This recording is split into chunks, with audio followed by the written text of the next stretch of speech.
Magandang tanghali mga ka-LLB. Ngayon ay samahan nyo ako magluto ng ampalaya con carne at crispy fried chicken.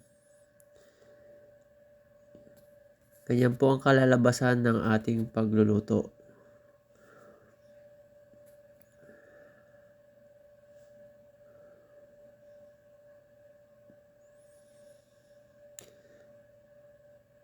Ang ating crispy fried chicken at ang ampalaya con carne.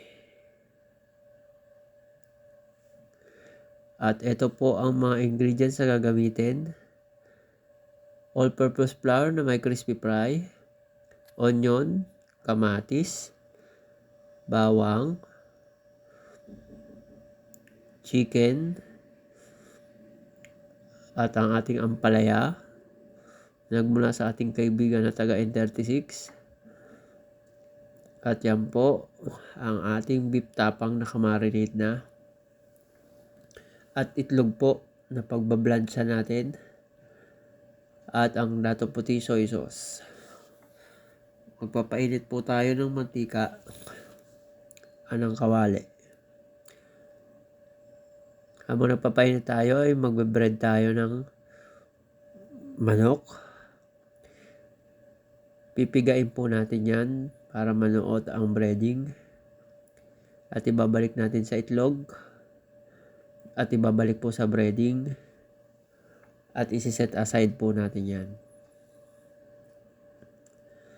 Ganun lang po. Ulitin lang po natin ang same procedure.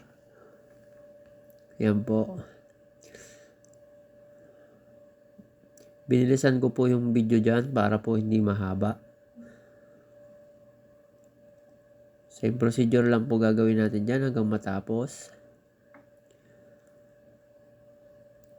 At yan po, magpapainit na po tayo ng kawali para sa ating tapa na piprituhin. Yan po. Lagay na natin ang tapa. Hintayin lang po natin maluto yung kabila.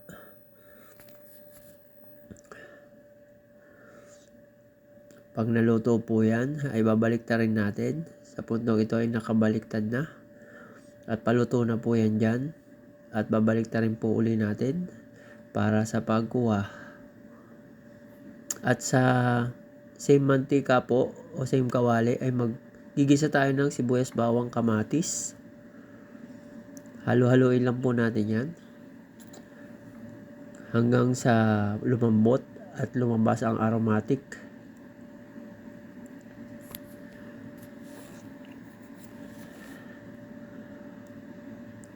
Hintayin lang po natin yan at halo-haloin natin.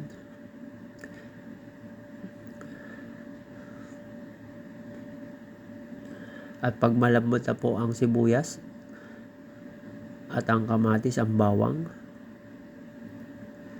ihanda na po natin ang ampalaya at ilagay na po natin dyan.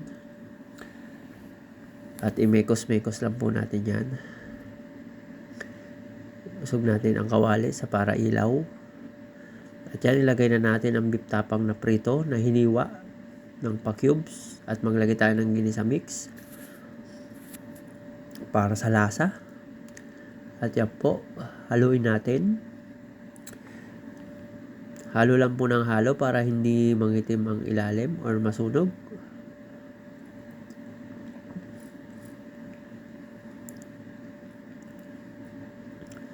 Yan po, halo-halo lang po, mekos-mekos. Para hindi po masunog siya.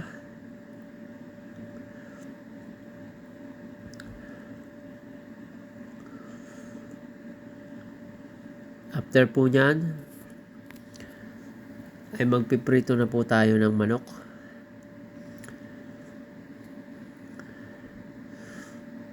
At meron po yan po ay gagawin muna natin ng sauce. Lalagay tayo ng slurry. At pag lumapot na po yan, ang nilagay po natin para sa sauce, toyo, paminta, asukal, at yung slurry. At mapunta na po tayo sa last part ng video ito, ang pagpiprito ng manok. Hintayin po natin yan mag golden brown. At pag nag golden brown po ay babalik na rin po natin yan. At pagkabaliktad po natin, yan na po nagtatapos ang ating video. Salamat!